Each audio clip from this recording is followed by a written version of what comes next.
Lovely touch from him, though. Harry Kane, Lucas Moura, can you do something, please? Last chance. Last chance. Matt Doherty! Oh, you shite! There could be from the dead to the don't fuck it up now. Don't fuck it up. Go and win it. Go and win it. Go and win it. Let's go Last for chance. Stay the bad one. Stay the bad one through. Win it, Stephen. Come on. Yes. Yes. He's won it. He has won it. Oh my God. Oh my God. We did it.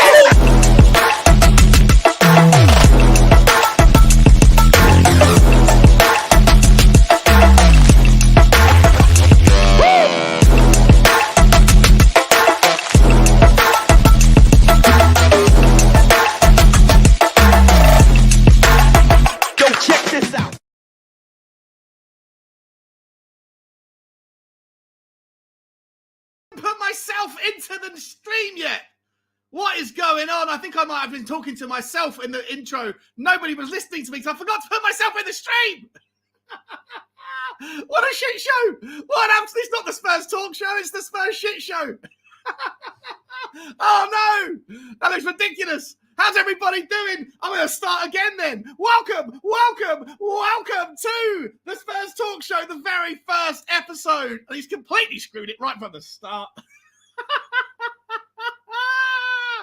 Oh, dear. Well, look, this is the very first episode of we're calling it at the moment Thirsty Thursdays, but given the fact that I've given up drinking for a little while, I'm on the Robinsons and Dave doesn't really drink at all. It's a working title. It's a work in progress. We need your help in the comments today to come up with some better names, some better, some juicy ways to get everyone coming back every week, every Thursday at 6 p.m. Listen, before we get going and say hello to everybody in the comments, let me start by saying, listen, because it's a tight schedule tonight. We've only got 90 minutes. We're going to try and get these streams down a little bit lower. So I'm not going to have time to call everybody out who is part of the members like I would usually do on a longer stream. But let me just say super thank you to everybody who is a Spurs Talk Show pony. And to everybody who is a Spurs Talk Show puppy.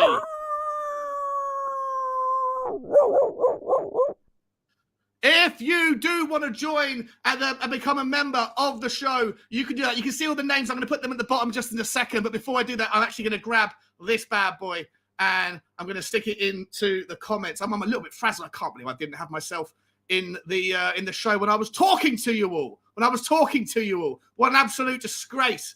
How's everybody doing? Let me get this up there. If you do want to become a member of the show, let me pin that to the top. You can become a member. And like I say, you can join as a Spurs Talk Show puppy or a Spurs Talk Show pony. Different membership perks exist, but ultimately you get all the access to all the fan phone-in shows. All that stuff done. How's everybody doing?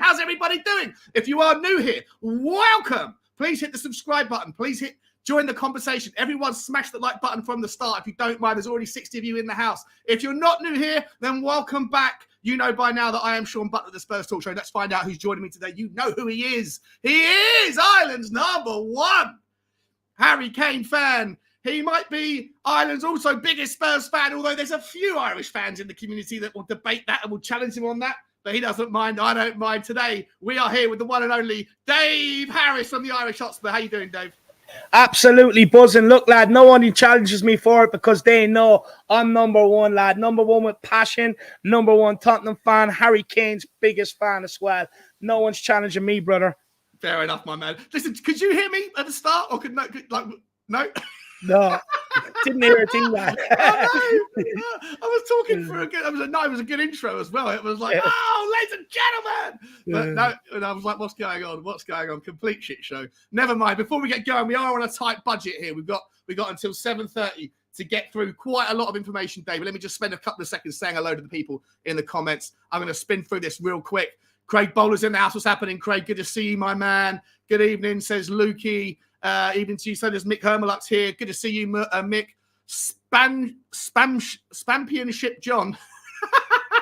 Great name. Haven't seen you before. Good to see you, my man. He says, holy crap, Twitter works. I saw a tweet that led me somewhere good. I appreciate that, my man. Hopefully you can hit the subscribe button and hang around and come back again in the future. Jason Margetson's in the house as well. What's happening? Good evening, Jason. Hope you're okay. M. Khan 1 is saying, start talking up the club I love. We are going to start talking up. Well, I was already talking it up, but you didn't hear me. What an absolute shit show. Spare Terry writes in the house what's happening. Tesla, good to see my man. Carl Higgins is here as well. Craig Bowler saying the rumour mill is really heating up regarding attacking midfielders. We can still have some incomings yet. We're going to talk about just that in just a moment. Brian Maguire saying, come on, you Spurs, Tottenham till I die. As is Balls Deep saying, big up everyone, big up Balls. How you doing, my man? Davinson, the defender's back. How you doing, Davo? Coys. Lynch 616, what's happening? Lynchy, Terry Wright, Lynchy, Craig Bowler, I'm very well, thank you, Terry. Atavacron Wembley says, evening, guys. When someone as key as Romero goes down, you realise that whilst we have improved our depth somewhat, we're still pretty thin at centre back. And Romero's injuries are becoming worryingly frequent. I'm going to star that one, mate, because I want to talk to Dave about that in a second as well. Balls Deep saying, Sean, I think this is where you start to realise I fucked up. Let's find out. Leon's in the house as well. 3 footballs in the house. Tom Marcannon, one of the members. Good evening, mate. Good evening, Sean. Hope you're okay. We love you all the same, fellow teetotaling. It's away. Yeah, well, I don't know how long I'm going to go. I'm just trying to give my body a bit of a breather. You know, it's been a tough week actually. Coming off the alcohol, it's your body doesn't like it. It's like when you're on a sugar detox. Your body's like, wait, hey. Give me that poison. I haven't had that poison for a while. Where's that lovely, juicy, sugary, sweet poison? And it makes you feel like shit. Eugene's in the house. What's happening, Eugene? Good to see you, my man. Davidson, the defender. Who else have to send hello to? Who else have to send hello to? Moon Doggy Dog's in the house. What's happening, Moon Dog? Edwardson's in the house. What's happening, buddy? Good to see you. Joseph's also here. What's happening, Joe? Cooper from Alabama. How you doing, mate? Vanilla. Jay Ashraf. Dan, THFC, what's happening, Danny boy? Good to see you, my mate. How you doing, bro? Joseph, Tom Marcannon, and Dan again. Okay, lovely jobby. There's 77 of you guys. Before we get going, this is the quickest introduction ever. 9 minutes. Usually it takes me 20 minutes. And I only have to slow down to make you listen a little bit faster. I can speak at this sort of speed and get through things a little bit quicker if I need to. That's how speedy, talented I can be with my lips when necessary. I love that. I love it. I love it. I love it. Good to see everybody. Smash that like, smash that subscribe button. And we're going to get into the show right now. Dave, where do we start, my man? We haven't been on a stream together for a week or so, so we haven't spoken about the Chelsea game. Let's spend a couple of minutes reviewing that before we move into all the kind of the current affairs of the day, affairs of the week. What was your take on Chelsea, on the Chelsea match overall, mate? Was it a slap in the face, a dose of reality, or was it actually, was there more positives than negatives to take from the game?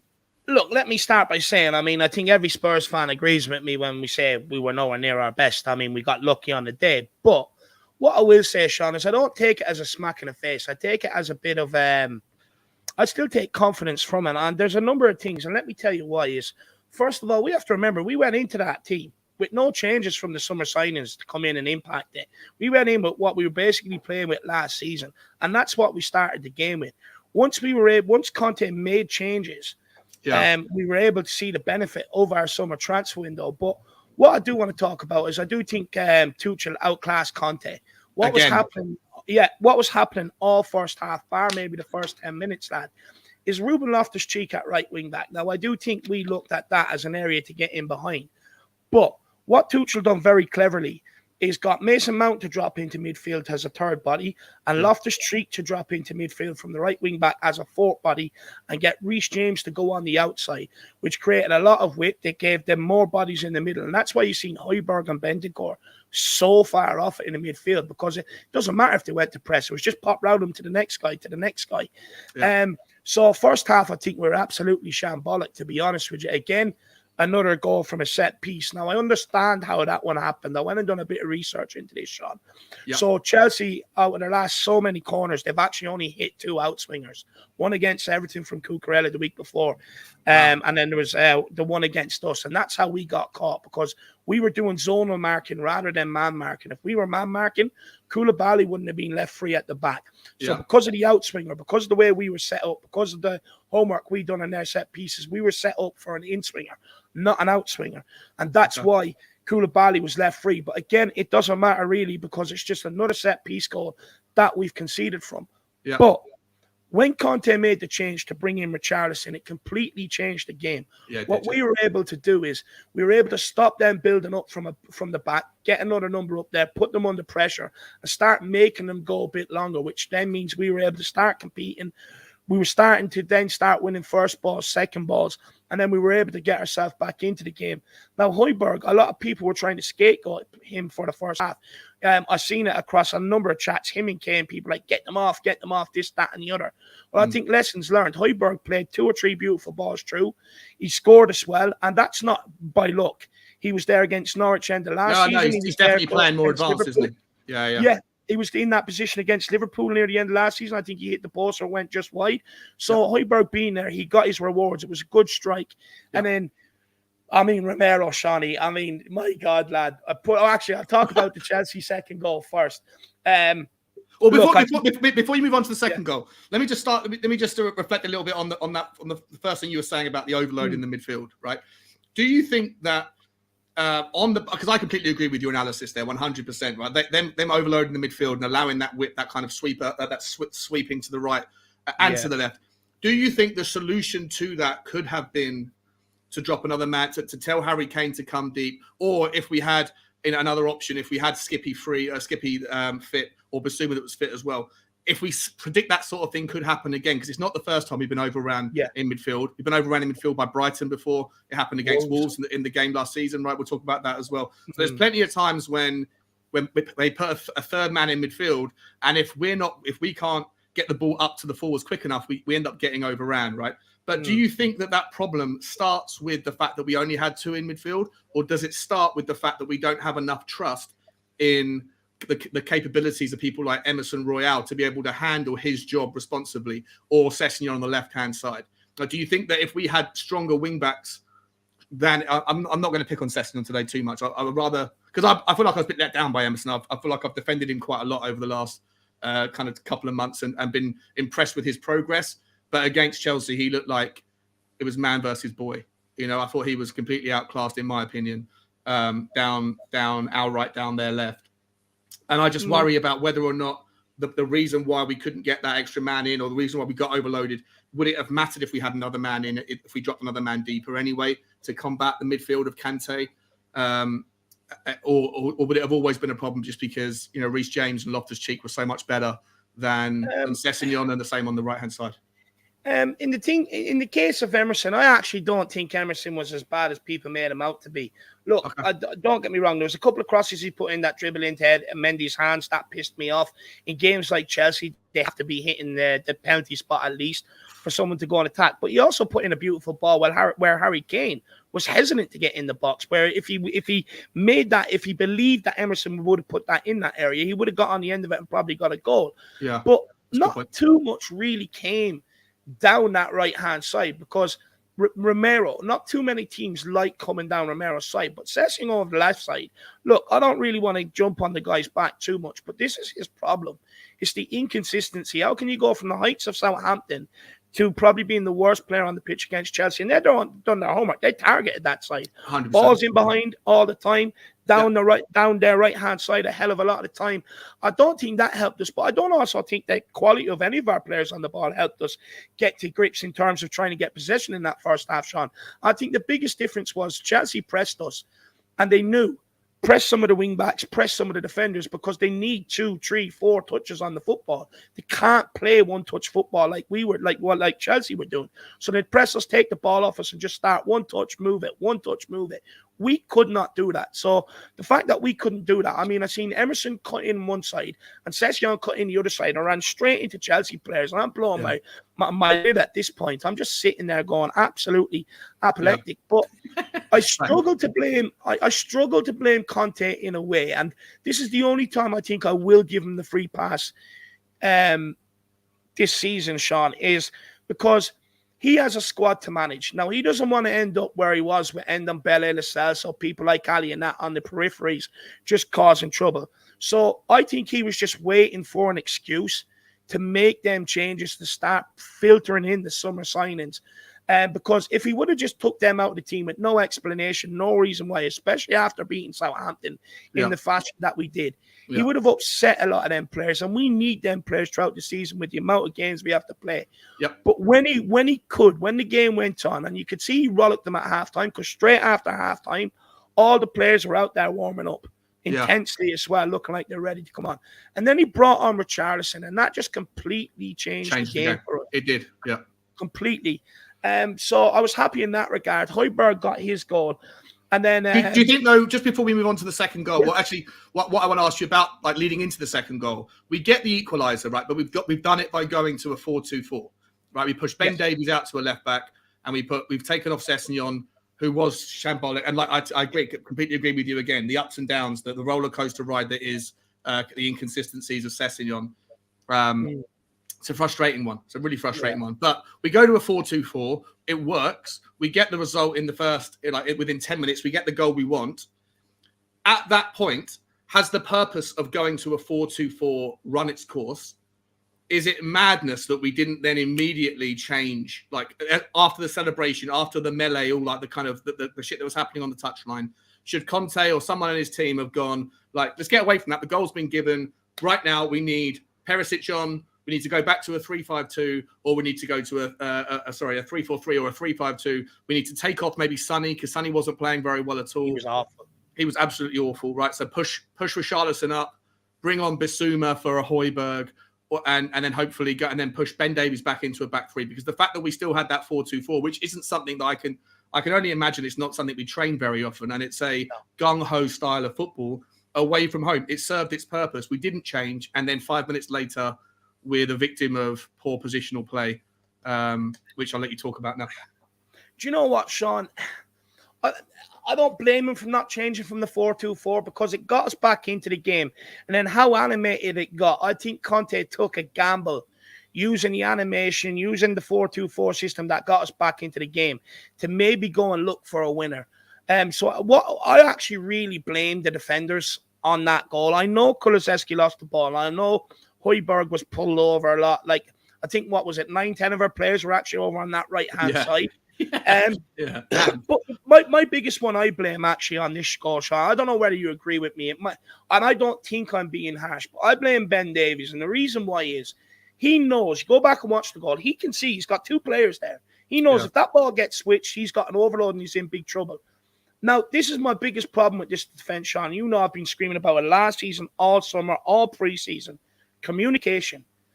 Now, the Ben Davies has been here 8 years. Now, this is a player that after the Europa Conference League defeat to Vitesse, he was out there blaming the atmosphere, the pitch, the manager, the fact that he split the squad, blaming my father, my mother. It was absolutely ridiculous. So he's well able to come out and speak in the press. So why can't he scream on the pitch and scream at Eric Dyer, realize he's got the trouble, and pull Eric Dyer across? Be productive about it, be smart about it. Be ahead of it. That's what all good defenses do, Sean. They communicate with each other. So he's got to be screaming at Eric Dyer, look, you idiot. You're way too far over. Where's your brain at? Pull across, get across to help me. And then get Romero to kind of tuck in a little bit more. Start filling up these spaces. And he didn't scream at Eric Dyer. So I put that on him, because there's no excuse. This is a player that's been here for 8 years. If he's not comfortable enough to scream at Eric Dyer to pull him across, we've got major problems.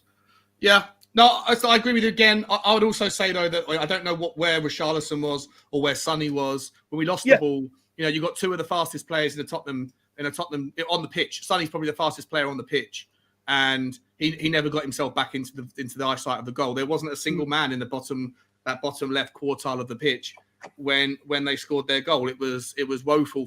I take your point about Ben Davies not showing that leadership. I also think that he must have forgotten that he was playing as a left back, a glorified left back, rather than a left-sided centre back of a three at the time. It was shambolic.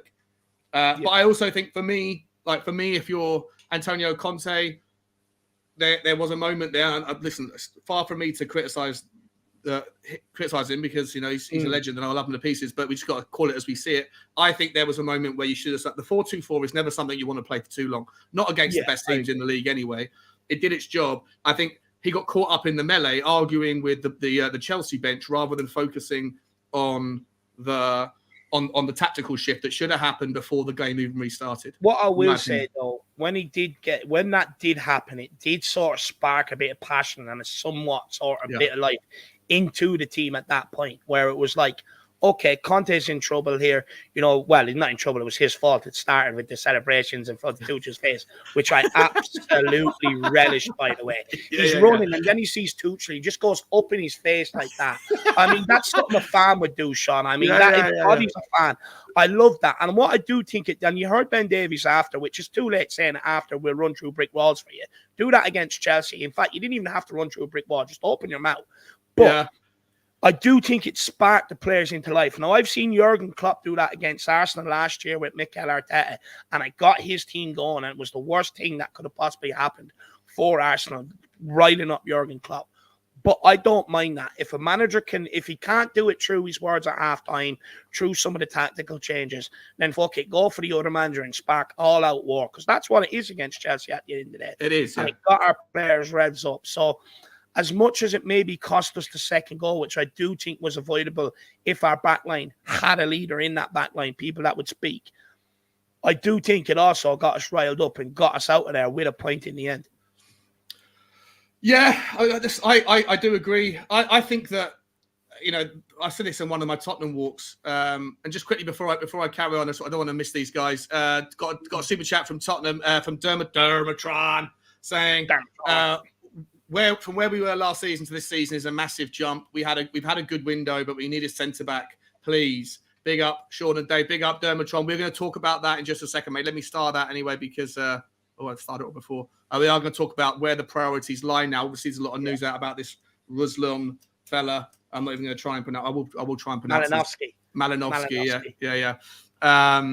And also, we got a super sticker from Tom Marcannon. We got Tom, and I think it's a good game. Good game, I think he's saying. I think it was a good game in the Chelsea game you're talking about. It was a good game. It was a frustrating game. For me, I thought the biggest passion of the day came from Conte. And a lot of people that are trying to find the glass half full approach to analyze it, saying, look, we never get anything there. Chelsea always play out of their skin against us. Plus, they have a really strong team anyway, and Tottenham usually don't play anything like their best against Chelsea. So it was great to get a point. And I understand that. Let's try and find the reasons to be positive.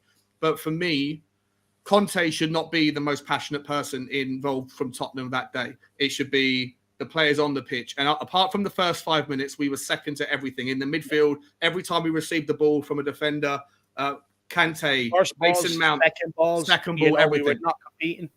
Yeah. But what I do want to say, just to maybe round off the Chelsea thing, and before we move on to Romero, Sean, and his injury, Romero pulling Cucurella down by his hair. Like, if you remember when Cucurella stamped on him in the first half, right? Now, look, at the time, I was going psycho. I'm like, ma'am, I get it, you want revenge, but like, we have a corner kick, last minute, we need to get it in the box and try and get an equaliser. It's not the time. Now, when he escaped the red card, I was absolutely buzzing. Now, Sean, that's the oldest trick in the book, what Romero's done. You would see that time and time again back in the day. You'll see it on Sunday League. Someone's fitter than you. It's what I was told when I was younger. Someone's fitter than you. You just won't stop running. Next time he runs by you, pull him back by his hair, and I guarantee you'll think about it twice. So, so brilliant by Romero. And Cucurella was so shook, Sean. I mean, he stood up. Watch it again. He doesn't know whether to speak to the ref. He doesn't know whether to cry to the crowd. He doesn't know whether to go and ask Tuchel for protection. He doesn't know where he is. He can't believe it. Yeah. But what it did do is it took Chelsea completely out of their focus, that when that corner kick did come in, they were that far off focus because of what had just happened. We had 3 or 4 players left in one area attacking the ball. But what I do want to say, Sean, is now last season you were asking questions. Why is it always Son that comes off? Why does Kane never come off early? Yeah. Well, for me, that's the answer. Because if anybody, he will step up. Even if he's not playing well, if there's anybody that's going to meet something towards the end of the game to make a point or a result, it's going to be Harry Kane. So I'm buzzing with that. But I also want to praise Perisic, Sean, when he came on. Yeah, he was great. I think the long throws into the box are a weapon we can use. I haven't spoken about that. Yeah, his long throws they're not quite as long as the Rory Delap throw. No, but they are like they barely get over, like there's no arch. It basically just fires like an arrow. Yeah. And it's about 7 foot off the air, 7 foot off the ground, and it just fucking goes towards the 6-yard box. It's brilliant. That's a weapon. That's a weapon we can use. 100%. And I also want to praise him for the corner kicks he put in, Sean. Left foot, right foot. You know what I mean? A beautiful delivery. And for me, I would actually be looking to put him in the team against Wolves this weekend, and I would put him on the set pieces as well. I really would. Because we've tried and trusted so many people. Eric Dyer's son, who's probably been the best. Kane, people like that. It looks like Perisic has the quality, even in big games, to keep his nerve, put good balls in. So for me, I'd be putting Perisic on corner kicks and maybe a couple of frees. I would as well. You must have heard me say 1,000 times, either on this channel or on yours last season. Like, I think that meritocracy is something that you should abide by. That if you're good enough, then you should keep your position until someone takes it from you. If you've got your chance, you have to lose it. This was the conversation that we had. It was maybe we should be having the same conversation in about 3 or 4 weeks' time, depending on how long Romero's injury is for. And that's actually a great transition, because I do think that it's in terms of Perisic. I think it was Sessegnon played really well against Southampton. I think it'd be very hard to drop him. Right, I think that Emerson Royale played very well. Against Southampton, it'd be very difficult to drop him. Both of those two. And you could make the same argument for either Bentancur or you can make the argument for. I would say Bentancur for sure. Bentancur, all of those players have essentially opened their space up to be taken by somebody who's chomping at the bit in training. Yeah. And whether that's Doherty on the right, whether it's certainly going to be Perisic on the left. Obviously, with the centre back thing, you could make the argument if Longlay's fit. I don't think that's going to happen now because Romero. Excuse me, I've got gas. Because Romero's injured. We're going to talk about that in a second. But I think that the meritocracy argument is important. When last season, when Romero was injured, and I'm going to bring it up right now because it's a lovely transition, Sanchez came in, right? And this is, by the way, Tom, if I didn't say thank you, and Dermotron, thank you Dermotron, thanks so much for the super stickers, guys. There's 130 of you in the YouTube, guys. If you haven't already, please smash that like button for me and hit the subscriber ding as well if you're new here and you'd like to be reminded of the future shows that we do. I've got a few things here. The stuff on the right hand side is just a shit show. What is the reporting of Tottenham Hotspur? No one has a fucking clue what they're doing anymore. Alistair Gold saying Christian Romero's injury was supposed to be for 3 to 4 weeks. Well, that's the verdict within Spurs is 3 to 4 weeks. The players camp is saying within 2 weeks. Other people are saying he could be out for 10 days. And we'll see from Conte's press conference that actually, if Romero had his way, he'd be playing against Nottingham Forest in the midweek, or is it Wednesday, or is it? No, it's the following Saturday. So following Saturday, yeah. Yeah, we don't know how long he's going to be out for. But what I do want to focus on is this little stat box on the left-hand side that was sent to me from Nick this afternoon from Who Scored, and it says this is Tottenham Premier League record with and without Christian Romero since he's joined the club. Appearances with 23, appearances without 17. So it's a fairly even split. 11 wins versus 12 from a fewer game count. A slightly fewer, half as many draws. But look at the amount of defeats we've had with him versus without him. The goals scored is slightly lower, but that's obviously that's got goal scores per game. Sorry, 1.96 versus 1.76. But the goals conceded, we concede less than a goal a game when Romero's not in the team. Now, I'm not making this out as any kind of statement that Romero's not as good as we think he is. I absolutely adore him. But I do think we have to get used to the idea that, first of all, Romero is slightly injury prone, right? Whether that's because of the aggression that he goes in, whether that's because he's going to be on the receiving end of nastiness from other players who don't like him, or whether it's because he's going to mistime some of his tackles. Which, by the way, I'm more than happy to run with the Foxes when it comes to Romero being an aggressive guy, because I think that the benefits of him being an aggressive player, Dave, are that you can have a momentum shift in the game. One massive challenge against an Arsenal player, something like that. Exactly, last season, 100%, right? One of those, and the game can completely switch. So he's more than just a good defender. He's a game changer. A literal game changer when you need it. But, whilst his timing is usually spot on, there's going to be moments when he gets it wrong. He's going to pick up a couple of yellow cards or a red card for a nasty challenge if he really goes through someone. And I'll tolerate all that. Back to your point, though, quickly about the pulling hair. I don't think that that's something that I'm not particularly okay with that. I think pulling people's hair it's a bit schoolboy. It's a playground thing, I love it. I'm sorry, but I love it, Charlie. No. Yeah. Do you know, it could have cost us the game, though. It could have cost us the game, couldn't it? Yeah, it could have, but he got away with it. He's not going to get away with it again. But it's just the nature. Like, the thing is, you can't take them little moments out of them, because then you turn them into a complete different player. I mean, look, Coccarella, he's going to think twice next time he comes up against them, Sean. That's what I will say. Yeah. Okay. All right. I love it. I love the dark arts. I really do. No, I love it. Look, I love it too. I thought that was unnecessary. Yeah, it's a bit weird. Rattled him. It'd be like if he decided to put his finger up his arse or something, like a corner kick, like just a little shot, like a little squeeze of his balls or something. I'd be like, "What are you doing, bro?" There's gamesmanship, and then there's just weird behavior. It happens in Sunday League. I remember one of my first games in Sunday League. Thursday, boys were telling me about tricks, little bits and pieces. I remember the first game playing centre midfield, won the first header, won the second header. Next thing your man marks me, turns around, goes, "Sorry, kid." Grabs my bollocks, twists it, and when I jump, it's being dragged down. But like Shawnee, he's not going to keep letting me get the better of him. He's not going to keep letting me just out jump him and outsmart him. I'm a little kid. I'm 16 years of age. He's a full grown man. And at some stage, you just got to let people know you're there. Look, I love the dark arts. I don't like that modern footballers took the dark arts out of the game. Okay. I'm a big admirer. I mean, look, if you can't compete with your opponent on a technical level, then you got to use the dark arts to bring them down to your level. It's an equalizer. Yeah. Okay. Fair enough. I agree with you. I feel a little bit different. I feel like that particular tactic. And listen, I see Jacob's in the chat.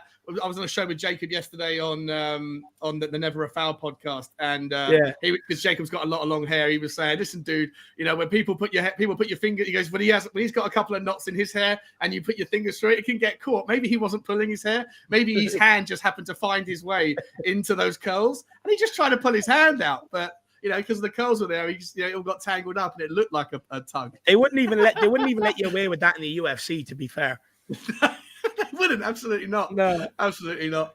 But listen, let's move on to Romero though. Like the absence, however long it's going to be, right? These stats suggest, and this is the reason why I brought up that meritocracy thing, because I think that we were talking about this last year around January time, Dave. We were saying when Sanchez comes back, does Romero comes straight back into the team?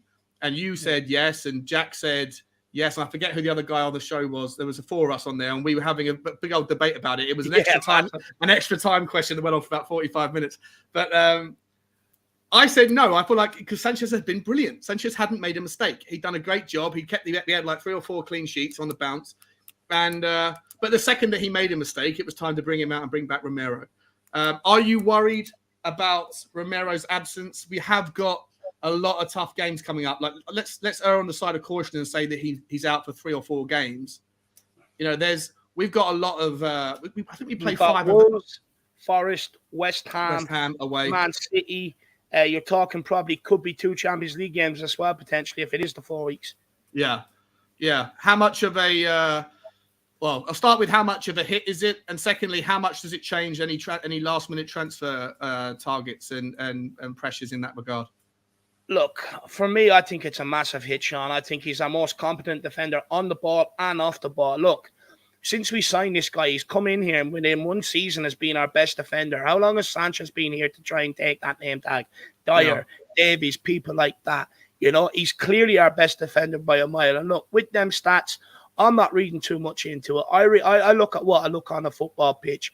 Now, what people won't talk about is how awful Sanchez and Emerson were together at right-sided centre-back and right wing-back at that time, in that middle period when Romero was out injured and Sanchez and Emerson were playing there. It was awful.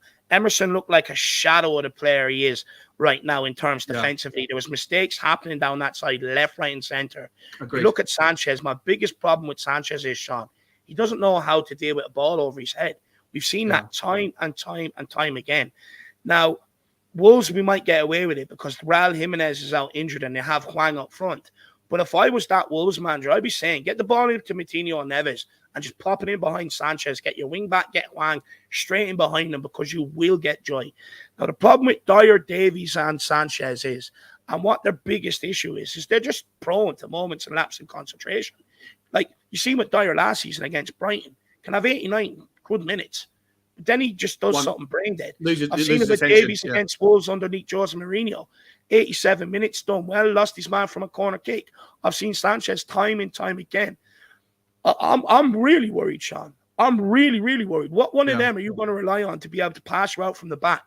9 times out of 10, it's been Romero. Ball goes out to Romero. He puts it into midfield, puts it into the forward line. Dyer's not capable of doing it. When he tries, it goes straight back to the goalkeeper. Ben Davies, he's not brave enough on the ball. He's constantly passing it back inside to Dyer. He will not. So Longley then, right? So it makes if you're going to play Sanchez, it's a massive risk. But if you're going to have Sanchez and Dyer, and you're absolutely right, it was my next question. If Romero does have the confidence to come out with the ball, although he did play Decky into trouble against Chelsea, which was the cause of the second goal, right? It was a really poor pass from him. But generally speaking, he's confident coming out with the ball. If Dyer can't do it and Sanchez can't do it, and Davies is 50-50, then maybe it's time to get drastic and throw in the best left-sided centre-back passer I think that there was in Europe last season. He's got a 92% passing accuracy over the last 2 seasons at both medium, long, and all 3 short, medium, and long balls, whether along the floor, at head height, or in the air. 92% on average over the last 2 years. It's insane, and I think we saw that in the brief minutes that he had in the final pre-season friendlies. Do you think that we should maybe play Longley alongside Dyer and then have Sanchez, just so that we do have that option, that more confidence going with the ball? You've got to bring in Longley, Sean. You just have to, because it's going to take away from our playing out from the back. Now, look, people don't want to talk about last time when Sanchez had that run in the middle of the season, 7, 8, 9 games, how god-awful we were trying to play out from the back. I remember watching Son or Lucas Moura, and Sean, you were doing the watch-alongs with me, picking up the ball in their own half and trying to beat 10 players just to get us up the pitch. We could not pass out from the back. You're asking for the exceptional or the superhuman from Son and Lucas Moura to run us up the pitch. It's not an option. So for me, you have to bring Longley in there and look at him to be the one that passes out from the back into that midfield. Let's not forget pre-season. We played Dyer, Davies, and Sanchez. We couldn't even pass the ball into Højbjerg and Bissouma into the midfield against Roma. We are god-awful. We cannot play out from the back with this tree. But my biggest problem, Sean, is just them switching off. I know it's going to happen. And I've said this time and time again to people. You can't keep relying on scoring 2, 3, 4 goals every single game just to win a game of football. 100%. At some stage, Kane and Son are going to find it hard to unlock the door, and you might be relying on a goal from Kulusevski. But then you need that back line to hold out and show strong. When we don't win games, people always look at Kane, Højbjerg, Son. They're always scapegoated, but no one ever looks at our back line. We protect this back line, and I do not know why. I understand Dyer has had his best season in his Spurs jersey last season. I understand Davies had his best season in his Spurs jersey last season. Everton were looking for defenders this summer. Did they come looking for a Dyer or Davies? No, they went and got Connor Cody, James Tarkowski. Yeah. You look at Liverpool when they were. Do you think Connor Cody's better than Dyer and Davies? It's he's in the England squad ahead of Eric Dyer. Eric Dyer can't even get in the England squad ahead of him. Plus, one reason why I would have Connor Cody over Eric Dyer, Sean, is his leadership on the pitch. He's vocal. Yeah. He'll scream at people, he'll shout at people. And that's what that defense lacks. It lacks organization. It lacks a leader. Like, I didn't want to have a go too much at Eric Dyer last night on my stream, Davies and all. So I asked the question, who is responsible for leading that back line? Is it Hugo Lloris? Is it Davies? Is it Dyer? Is it Romero? And the conclusion I came to, Sean, is it has to be Eric Dyer. If you're asking your left-sided centre-back and your right-sided centre-back to make runs and get forward on the ball like we asked them to do, Eric Dyer is the only one that's constantly staying back there. So he has to be the leader. If Romero goes, he has to say to Dyer or to Davies, tuck in beside me, don't go anywhere. And vice versa, if Davies goes, he has to say the same to Romero. But then also that communication in the box, communication between them, and it does not happen. A lot of goals we concede are avoidable, but no one back there is opening their mouth. So who is responsible for being the leader and organising this back line? I think it has to be Dyer as well. Because also, Romero doesn't speak English at all, basically, a few words here and there. And I've said it 1,000 times, maybe I've overstated the importance of it, but I do think it has some value that Dyer does speak the languages of Emerson. He speaks Portuguese, so he can speak to Emerson, he can speak to Romero, because Portuguese and Spanish are very similar. Obviously, he can speak English. Pick one. I don't care about being multilingual. People tell me the guy can speak 50 languages, he's intelligent. But pick one language and communicate. Yeah, what's the point of speaking 5 languages if you don't say a word? Look, the thing is, I think people, Sean, get misconstrued with Dyer maybe being a bit of a leader behind the scenes. Because, look, we have to take into account, every manager has said Dyer's a leader. But when I watched the Spurs All or Not, and you seen him in the dressing room after a Wolves game, incidentally, calling Dele Alli came out, throwing his boots around, going, oh, this, that, and the other, I'm sick of it. And Dyer was like, put names to it, Dele. This is the problem at this club. But there's a difference between being a leader when the game's over or in the dressing room than out on the football pitch where you really need it. A leader does it in the dressing room and on the football pitch and only shuts his mouth when he goes home to his missus in the evening. You know what I mean? It's the truth. Yeah. No, I completely agree with you. Completely agree. Wolves in the house. What's happening, Wolvesy? It's the first time you've been here when we're actually talking about the Wolves game as well. So it's always great to see you, mate. And your insights here might be important for us to kind of gauge what's going to happen on Saturday morning. He's saying Hwang might be on the bench. The front three could be Neto, Guedes, and Podence, little Podence. Never seen it. He looked like a little micro machine when we went to see him, didn't we? He's so small. Guedes is a good footballer. New signing. Yeah, good, very good player. And they sold that 44.5 to Nottingham Forest, wasn't it, today? Morgan Gibbs-White. Yeah, 44.5 million quid is an absolute. They robbed them. They absolutely robbed them. It's a lot of money. There's a lot of money for someone. I don't know if it's 44.5 up front, or it might be like something like 20 up front. And they put their very own Robin Hood on Nottingham. That's based in Nottingham, isn't it? Put their very own Robin Hood, lad. Rob from the rich and give to the poor. Yeah, nice. Guys, 150 of you in the house. There's only 66 likes. Come on, guys, hit that like button for us. Smash the like button. You want Butler and Harris in a studio near you anytime soon, or in a theatre near you. You got to smash that like button. Come on. Yeah, come on, guys. We can get to 150 likes today, surely. But at least start with 100. That's got to be the next target. Before we move on to the next bit, we're going to the Conte press conference. Dermatron with the question to us both. If you could pick one player from the past, seeing you do your dance there, Dave. Very good. If you could pick one player from the past in defence, who would it be? And about time we have players who dabble in the dark arts. I'll go first. This one, my preference to come back to help out Romero would probably be. Look, the obvious choice would be Ledley King, but he's too injury prone. I'm gonna probably say. I think it would be awesome to have like a Toby or Jan Vertonghen back alongside Romero. To be honest, I'll probably go for Jan, Super Jan in the middle, and then Romero on the right. That would be my choice. Ledley King or Super Jan for me as well. I think both absolutely exceptional. Look, although Ledley King injury prone, he made player whoever played beside him look like a Rolls Royce. Dawson, whether it was Jonathan Woodgate, it doesn't matter. He made them look competent. That guy was absolutely exceptional. But I would agree. I probably would go Jan because not too injury prone, and the guy was just a pillar of consistency. Plus, I've seen him shout at people. Yeah, 100%. Massive leader. Oh, we lost you there. No, you're back. Yeah, he was massive. Yeah. Thanks so much for the super chat, Dermatron. Let me know who you would have had, mate. I think you probably go for someone like Gary Mabbott, wouldn't you? You go a little bit further back. Mabbott, Roberts. That's Dermot's sort of niche. Yeah, 100%. Listen, I agree with you, mate. I think Longley has to come in as well. And as far as the leadership thing, the vocal thing, it's a great point. Eric Dyer does need to up his game in that regard. And I don't know if Romero ever will be that kind of vocal leader. Maybe he's more of a Harry Kane type of player that leads by performance, leads by example rather than leads by vocal stuff. The reason why I think we really need to dip into the market, Sean, is like you look at Liverpool, right? That year they lost to Real Madrid. In the league, they were relying on slapping teams 4-3, 3-2. They conceded a hell of a lot of goals. And then all of a sudden, then they bring in Virgil van Dijk that January, sort of kind of shares up the defence, and then bring in Alisson. And look what shoring up that back line done for that Liverpool team. And this is what I keep saying to Spurs fans. Scoring goals is not a problem. The three most productive players in the Premier League, Son, Kane, Kulusevski, in that order, the most highest scoring team in 2022, Tottenham Hotspur. Last two Golden Boot winners, Tottenham Hotspur, Son and Kane. Yeah. Scoring goals is not a problem. Yeah. Keeping them out at the other end is. Like, people say to me, oh, our defence got us Champions League last year. No, it didn't. The amount of late injury time winners we scored. The amount of goals we scored. In fact, picking up points against Brighton when you shouldn't be conceded. Hanging in there against United instead of losing 3-2, where that backline cost us two goals they were at fault for. Eric Dyer not closing down Ronaldo, just standing there saying, "Go on, have a shot at my goal." It's insane. Matt Doherty not competing from a corner kick, stuff like that. Our defense could have easily cost us. Newcastle done us a favor in getting us Champions League.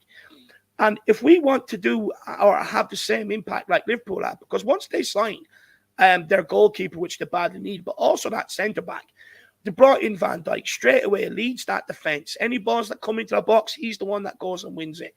He's talking to people. You can put in youngsters, experienced players beside him. They all know he's that leader. What he says goes. Yeah. And look at the difference. They turned into Champions League winners. They bet us in the final. They went and won the league. They've went and won cups. They went and won the FIFA Club World Cup. And that's because the final piece of their puzzle was the defence. And that's where we're at right now. We get in a proper centre-back, a leader, a commander, we will go on and do special things at Tottenham Hotspur. 100%, mate. 100%. But this is okay, so let's move on then. I was going to come straight to the Conte press conference. But I'm going to come back to that in just a second, right? I want to skip forward to because we're talking about the transfers that we need, right? I want to just move forward to this particular one. He says your bench. The question that was aimed at Conte said your bench is stronger, but and Ndombele and Lo Celso have left. Are there one or two more players coming in? He says we're okay, but if someone goes away, for sure another player has to come. Especially if some players want to go to play regularly. It's difficult to keep them here, but at the same time, it has to be very clear that if a player wants to go play, I have to replace this player. This is very important. You need to have a squad capable to face a lot of games until November. This is very important for me. Now, on the basis of that, I've just got a couple of tweets that have come out today, and literally this came out half an hour before the show. I was literally putting it together. After Ndombele and Lo Celso, Tottenham are confident to find a solution on loan for Pape Sarr, as Italian clubs are interested. Negotiations continue for Bryan Hill. Valencia still insisting. And Harry Winks, Paratici is working on it. Tottenham Tears, though, is saying that there has been no serious interest in Harry Winks in England since Everton's interest. Winks has also been offered out in Spain and Italy. I'm going to come to Uzbekistan or India and fucking put them out there. Go anywhere, start offering them out there because none of them are going to take them. None of them look at their midfield and say, do you know what, we've a problem winning the ball back, or we've a problem transitioning the ball. So we need Harry Winks. No manager is going to say that in Spain, Italy, or England, unless it's lower leagues. So they might need to go out to Iran and places like that and start putting them out there.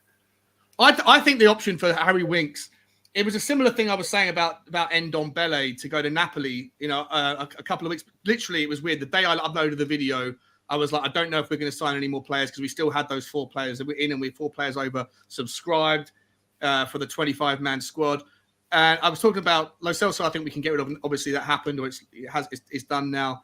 And this was just before the Ndombele thing came out. And I was like, maybe you got to shake hands with yourself and figure out whether it's better to take a backward step and then try and resurrect your career when you're still young. Harry Winks, even though he feels like he's been around forever, is still relatively young. He's still got enough time on his side. And for me, I know he's got a bit of an ego because I've seen him in the training videos and that. But for me, maybe the right option for him, if he doesn't want to go abroad, would be to go to a championship team that is high propensity to come back up, like a Burnley, like a Norwich, someone like that.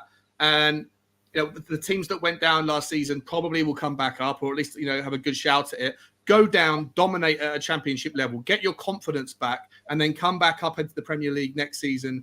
And I think for him, that would be the best way of trying to resurrect his career. He must know by now and I don't particularly like the idea of him being banished to train by himself. As much as we don't think he's good enough to play for Tottenham Hotspur, Dave, he hasn't been unprofessional, right? He's always turned up for training. And so to be banished with the players that don't turn up, that don't get off the pitch, that go to Paris and come back in smashed out of their skull at 4 o'clock in the morning, to be put in that category simply because you're not good enough, it didn't really sit right with me. I want Harry Winks to go on and have a good career. I'll wish him well. And if he ever does come back and play for us, I'll give him a round of applause. Because I don't think he ever let us down from bad professionalism, right? He's just not good enough. I agree. But I also do agree with Conte leaving him at home, though, Sean, because it's kind of like, look, make it clear to the guy. He's not in a rush to get out of Tottenham because he's a Tottenham fan. He wants to hang on to the dream for as long as he can. I think we'd all do that if we were in his position. So in order to send him out a message and just say, look, you're going to have to go. There's no football available here for you whatsoever. Pape Sarr is ahead of you in the pecking order. Look, for me, I'll be honest, Sean. I agree that he's never really caused a problem.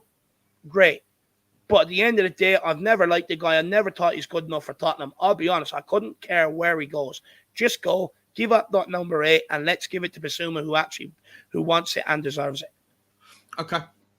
Now, but talking about players coming in, right? So if Romero's saying, if Conte's saying, if people leave, then we have to bring somebody else in. If it looks like Pape Matar Sarr is going to go out on his way, if we can find a replacement for Harry Winks quickly, then, and obviously, and Brian Hill as well, right? Then we have got some space. If we can get rid of Brian Hill and Pape Sarr ahead of, and Reguilon, I don't know what's going with Reguilon. There's been zero news about that anywhere. I can't find any recent news about him. But where do we start? Like, all the news right now is about this guy, Ruslan, how do you say his last name? Ruslan who? Malinovsky. I mean, we'll talk about him in a second, right? I've got his stats up. We can look at it in a second. All about him. There's a little bit of news about Milenkovic-Savic. Obviously, he'd be an absolute dream. But both of those players are solving things further up the field. And like you were saying earlier, right, we don't necessarily struggle scoring goals. We don't necessarily have a problem in that regard. Where we have a problem, and I think now with Romero's injury-prone habits increasing in their frequency, to me, I think that the focus has to be, priority number one has to be a centre-back ahead of this guy. Yeah? It's got to be. It's got to be. Look, Sean, I've been talking about it last season all summer long. I still can't believe I'm sitting here without a centre back. I look at some of the targets that have gone elsewhere without us really coming in, like the likes of a De Ligt, maybe a Sven Botman. You know what I mean? Still haven't really gone and tested for maybe a Skriniar or Stefan de Vrij. Look, I don't blame Tottenham in a regard. I do believe they have tried. They'll try Gleison Bremer, try Bastoni, try Gavardio, people like that. So I don't think it's for a want of trying. I think, look, bringing in Langley because of Bastoni, a player like that wasn't available, which I do think if Conte signs his contract, but you will see Bastoni in a Tottenham jersey next season, I believe. And because he's not available, we've done smart by bringing in someone like a Langley as a stopgap. Do that at centre-back, Sean. Yeah. There's like, for instance, Joachim Anderson.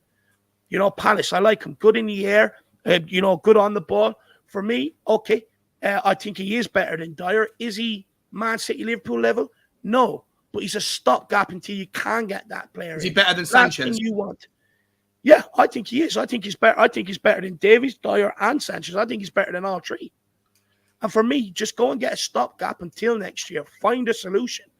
You wouldn't be up for going after someone on a permanent deal, someone like a Skriniar, someone like a Christensen. Yeah. Look, if you could get a Skriniar, no problem. Get a Joachim Anderson in here on a permanent deal from Palace. There's options out there. Milenkovic. Like Skriniar for me would be one you would be looking at and saying, okay, I'm okay. You're happy with that, yeah? I'm happy. And Christensen from ex-Chelsea player at Chelsea.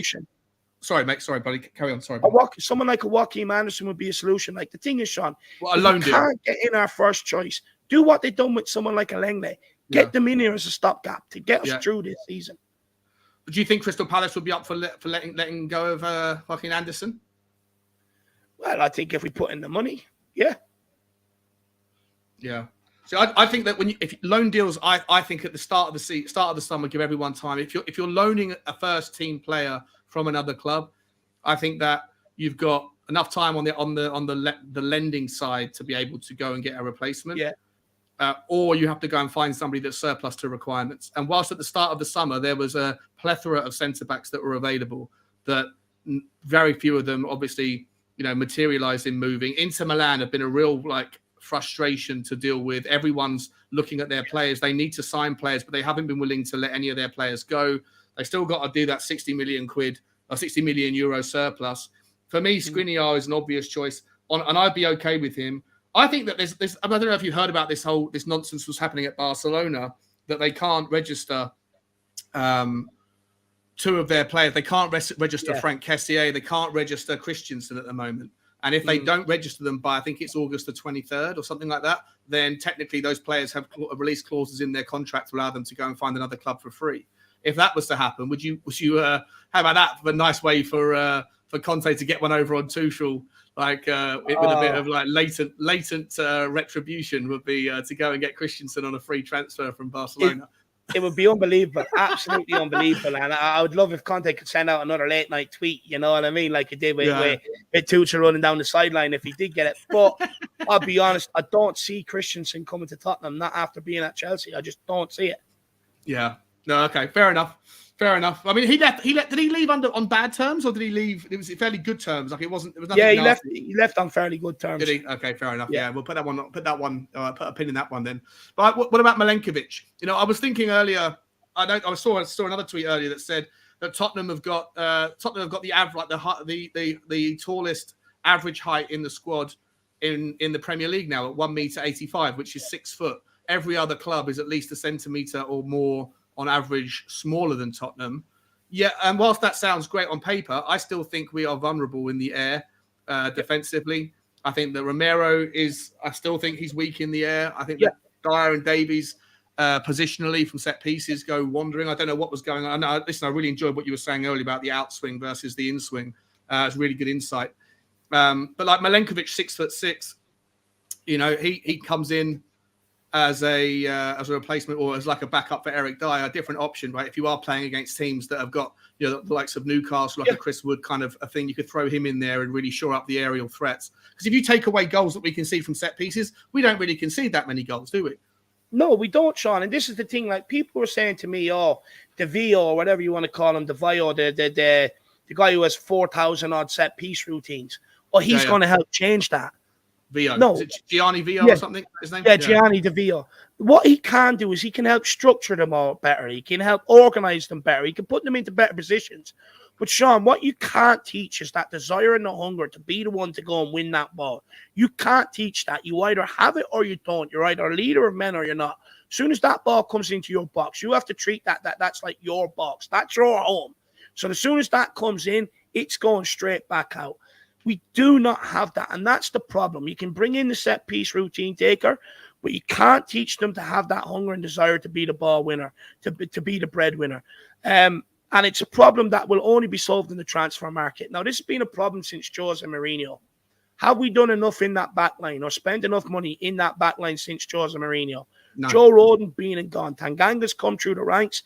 He's not good enough in the air either. Sanchez, not good. He seems to be okay from our attacking set pieces. Offensive set pieces, he's probably non-existent. Dyer, Davies, non-existent. And it's definition of insanity to keep persisting with the same thing and expecting different results. Our backline have proven time and time again since Jose Mourinho. And Sanchez, Dyer, and Davies have been big parts of that centre-back under Jose, under Nuno, and at times under Conte when Romero's been out injured. And the same things keep happening. And the only way of rectifying it, like Conte can only prove them to a certain level. But again, he can't make them have that desire to go and win a ball, to be nasty, to clean everything in front of you. He can't teach you to do that. You either have it or you don't. The only way of sorting that out is the transfer market. Someone like Milenkovic would have been ideal to come in here, Sean. But he's after signing a new long-term contract. I didn't realise he signed a new contract. I've just so been seeing there's nothing we can do. Like, why didn't we test that before the contract came? It's just like, look, we should have got Koulibaly. Koulibaly how good did he look? Just for what it's worth, he looks like an absolute monster. He's going to come in and just tear up the. I think Chelsea. Personally, I'm not like give a shit about Chelsea, but they at the start of about a month ago, I was saying Chelsea, I think, could finish outside the top 4. Now I think that Liverpool are going to be pushed down. I think Chelsea might actually push Manchester City. Chelsea look like. You know, although having said that, am I just reflecting on the fact that Chelsea played really well against Tottenham, and they always play well. You have to remember they always get up for a game against Tottenham, and that's the best they've played of all of 2022. Chelsea fans will tell you that themselves. Yeah. They were woeful against Everton the week before, and they'll be woeful on the weekend as well, probably. Probably, right? Probably. So we just need to sort out that defense problem. It's a real killer. It's an Achilles heel. It really is. And I just want to clarify. Crack on.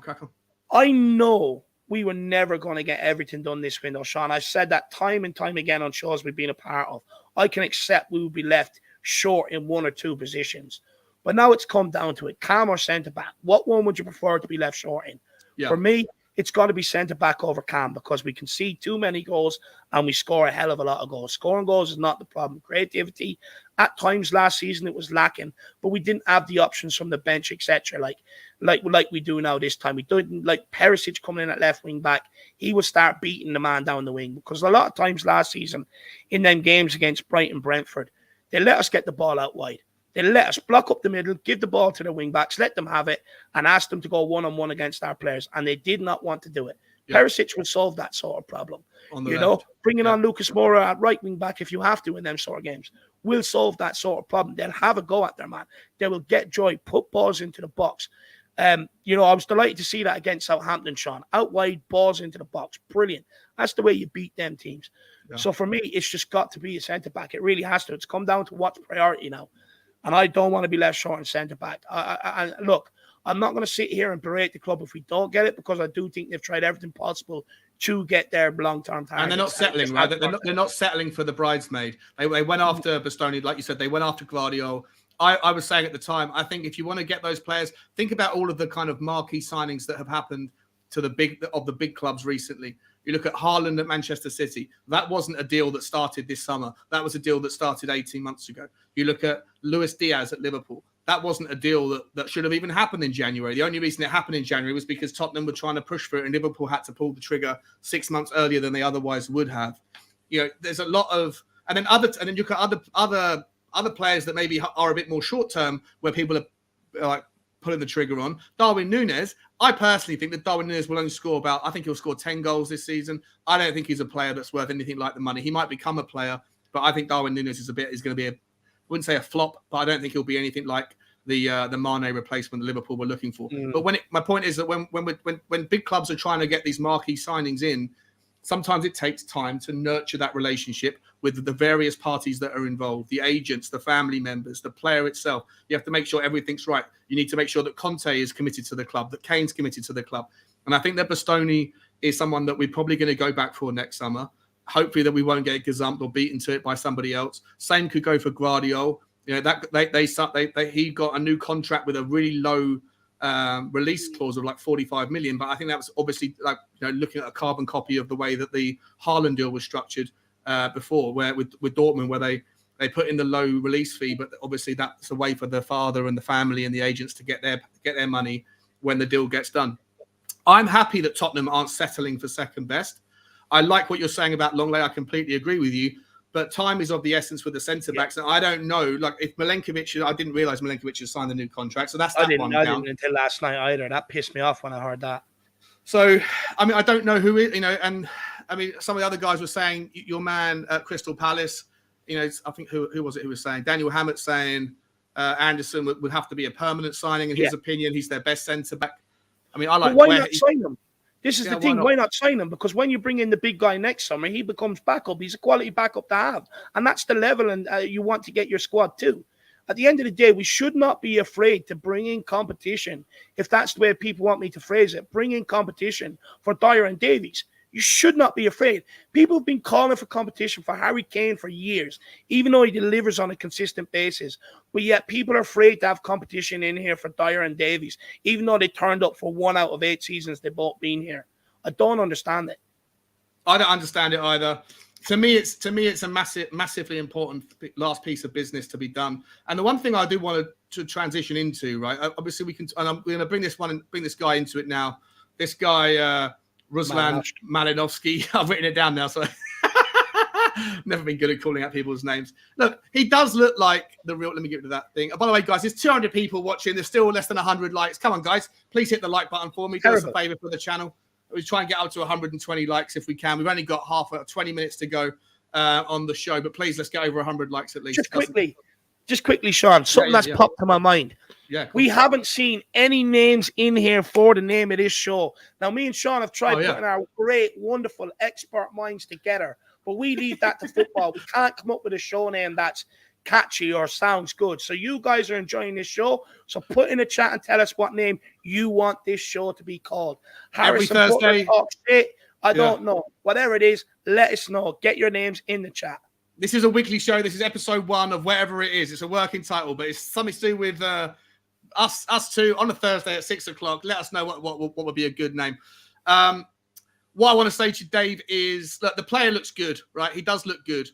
I've seen his highlight reel. If you have taken the time to look at his highlight reel, it's one of the greatest highlight reels you can ever look at because the guy absolutely adores smashing the ball with his left foot from outside the box, right? He does look the business, but it is just highlight reels, and highlight reels are, you know, exactly that, just the highlights. To me, he looks incredibly one-footed.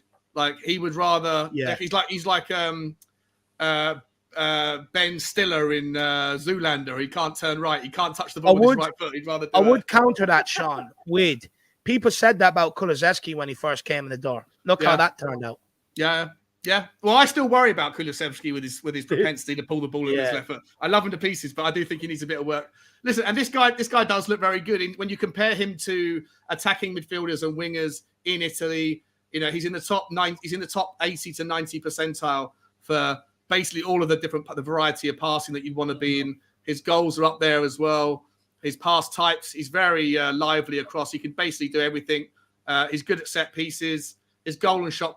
I won't go through it in too much detail, but he loves to dribble as well. Look, as a midfield, as an attacking option, he definitely offers something, right? Like he's got an amazing ability with his left foot. But for me, I don't know where he fits in the team. I don't know who he displaces. Is he a backup to Kulusevski on the right? Would he be someone that wants to sit on the left and play like third choice behind Richarlison and Sonny? Like, where does he go? He's not going to replace Harry Kane. So, and if he's to play in the kind of the 3-5-2 formation, how often are we going to play that? See, that's my problem. Like with this Cam, I don't understand where he's going to fit in. But who do you take out to put him in?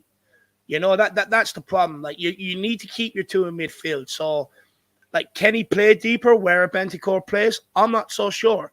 But you're not going to take off Kane, Son, or Kulusevski for this guy.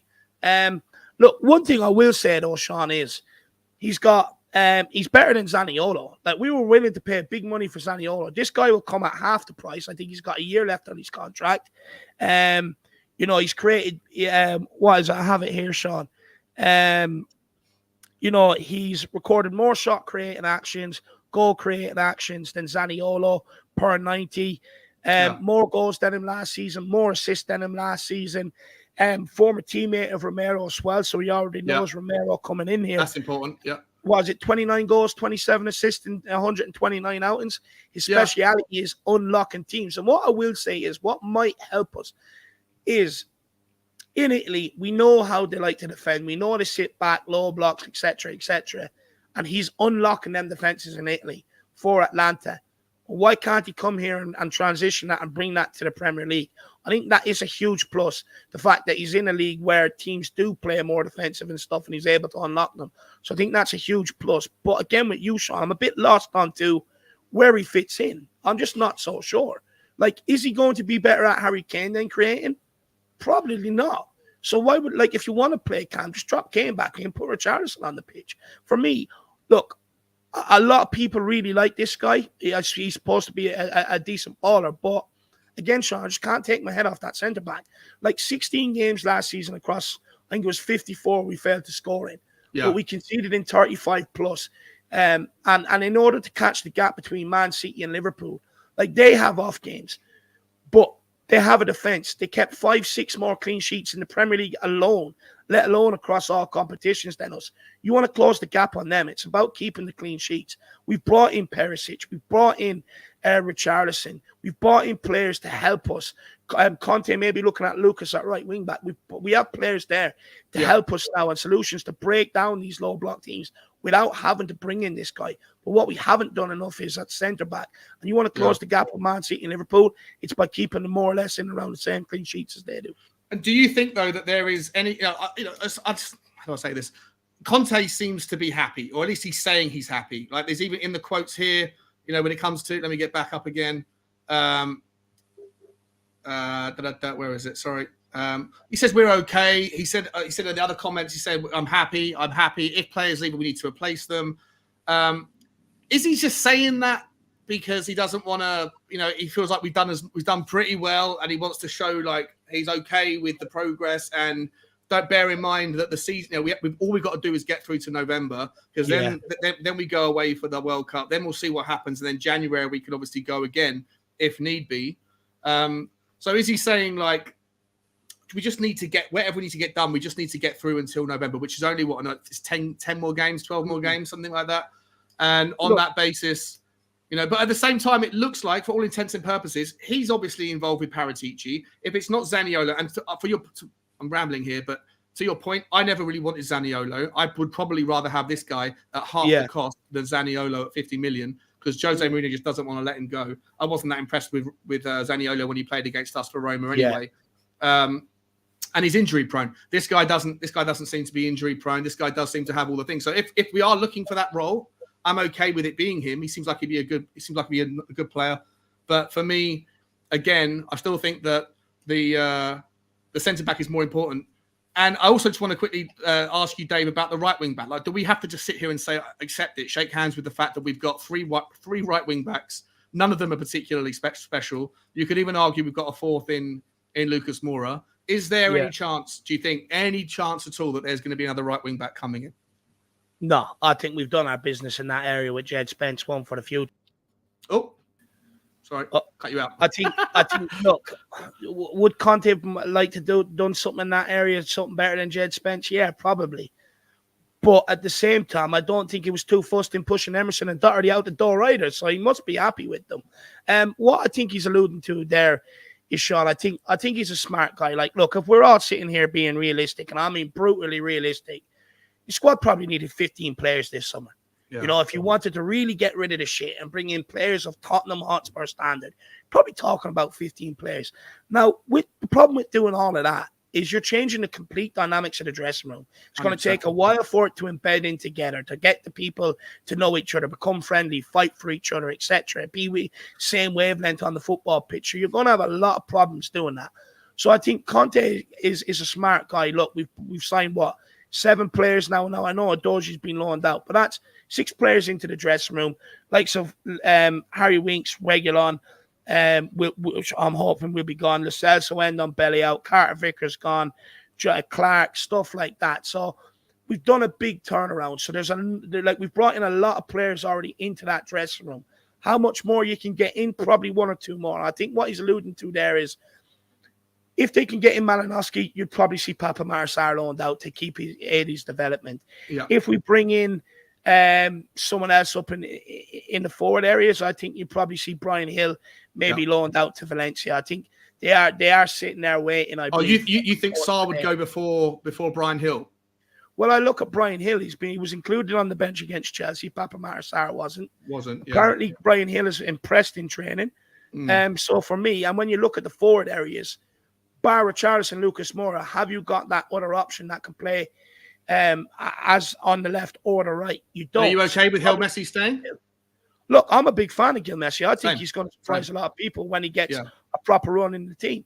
You know, I think, look, I truly believe Gil Messi has been scapegoated to having a go at Paratici or what the club has done in terms of transfer business. That's what's always aimed at him, to feed this, that, and the other. He's a young kid.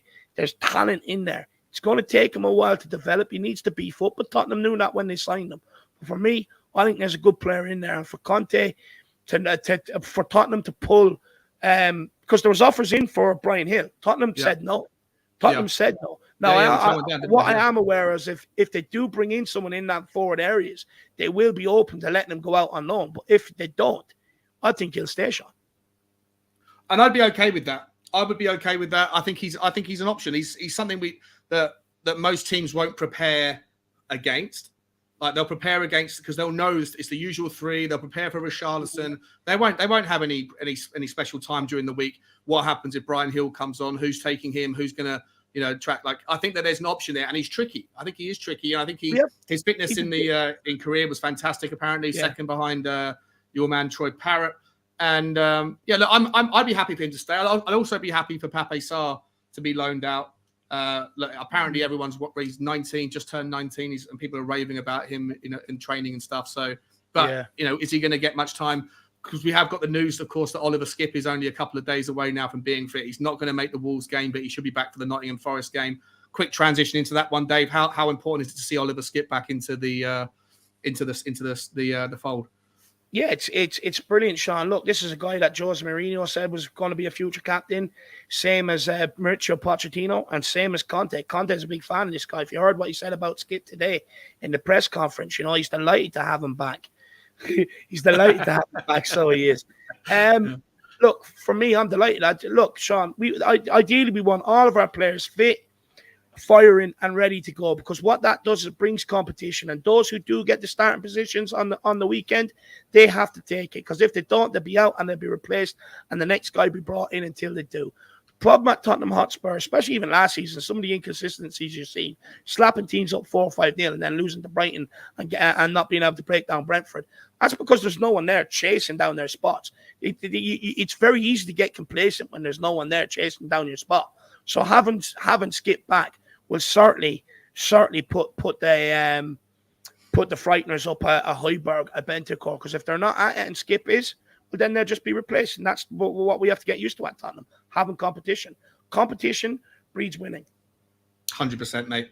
Mate, I absolutely love what you're saying there, bro. Just massive shout out quickly to Emily. I hadn't forgotten Emily. You sent it through a little while ago. I was just trying to get to the right time to be able to bring it up. Thank you so much for the support for the channel and obviously for your kind words. Very, very much appreciated, Emily. Lastly, Dave, before we move on to the final thoughts about the game against Wolves, and then obviously to go through some of the names that I've been keeping an eye on the names that are coming up. There's some good ones in there. Serge Reguilon. Like, listen, I just want to quickly posit this to you. Well, we haven't heard too much about whether he's going anywhere. Someone was mentioning in the comments earlier that he might be going to Atlanta. Maybe there'll be some sort of swap deal with this fella. Maybe Inter Milan might be after him. But apart from that, for a player of his quality, now I know that it's a bit complicated because I know that we haven't actually paid a penny for him. Like it was on like a 2-year loan or something that we haven't actually paid, and that money needs to start getting paid now. Obviously, he's been left out and sidelined. But given the fact that Perisic has the utility to play elsewhere on the pitch if necessary, and given the fact that Sessegnon is A, injury prone, and B, a little bit volatile with his form when he's fit, and the fact that Udogie is staying where he is at Udinese for the season, is there any chance in your mind that he stays? And if he does, could he is he good enough? Like, did you ever like him? Like, or do you think that it's just game over? Look, me personally, I actually think Reguilon's better than Sessegnon, in my personal opinion. I really do. I think what's probably Reguilon's problem is, I think, and I don't know anything, this is just pure speculation and me guessing, I'm not sure he's fully on board with what Conte wants to do, or he's fully on board to run through brick walls for Conte, which he demands. And I think that's probably been his problem. I'm just guessing. Look, I actually think Reguilon is better than Sess. I mean, I was listening to Roy Keane when we were going through our dark times at the time. He was saying Reguilon was one of the best left-backs in the Premier League, and there was another Sky pundit saying it. Look, I like Reguilon. I think going forward, he gets into great positions. Yeah. He just has as much composure as a pedo in a playground, Sean. That's the problem. And Conte hates that, doesn't he? Conte absolutely hates him, clearly. Oh, look, he'd be going ballistic, especially some of the chances he's missed. I don't think that's helped him.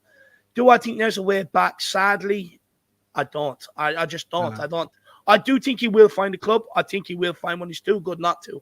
What I think's happening there is the club is just going to do what Tottenham have done to them for years, where Tottenham hold out to the last minute, and take advantage, knowing you need to sell, and we'll get them at our price rather than what the price they want us to pay. And I think that's what clubs are doing to Tottenham. They see Reguilon, they're just sitting there waiting, and then come the end of the window, they'll come in with an offer probably 15 million less than what Tottenham want, and they'll probably get him because they know we'll be in a position where we need to get him off the books. Yeah. 100%, mate.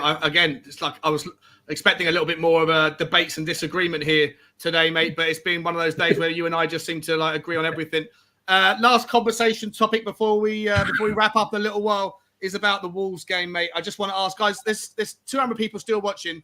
Oh my God, what I got to do here? I got to take my cap off and put it out, cap in hand. I'm begging you guys, show some support for the channel. It's only 113 likes. Let's get it up to 150. Terrible. You must be able to just hit that like button for us. It's free to do, and it means the world to me to help the channel be found by more people. So please hit that like button. Dave, listen, I'm just going to read out quickly Conte's question about Wolves, and then we're going to talk about the game last season. And obviously, what do we want to see following the kind of disappointing performance against Chelsea? Do we want to see some sort of reality check and a bounce back ability to go and smash Wolves into oblivion? I know my man Wolves is in the chat watching this, but Conte said, he said, you lost to Wolves last season. What are you expecting from the game? And Conte says, you did well that you remembered me that we lost. Tomorrow, I am going to tell the same situation to my players. It is always important to know the recent past. In the last game, we played at home to Wolves. We lost 2-0. After 20 minutes, we were 2-0 down, and we weren't good enough to come back. First of all, we are talking about a really good team and a good club, a club that in the last week has signed 2 important players like Guedes from Valencia and then Nunes from Sporting Lisbon. It means that they have a lot of ambition. I have a great respect for Wolverhampton and their players, Ruben Neves, and many, many good players with a good coach. I give great respect to them because they are doing very well, and for sure the game will be difficult for us. The recent past is important for us to understand that the game. It won't be easy tomorrow. We did lose 2-0, Dave, but obviously it was 2 mistakes from Hugo Lloris early in the game. We were at the game, weren't we, Dave? I couldn't believe it, Sean. I felt like going home when I found out Harry Winks in midfield because I knew they'd just overrun us in midfield and just have their way with us, and that's what happened. And poor Sessegnon ended up having to carry the can. Yeah, 100%. So what do you want to see from this?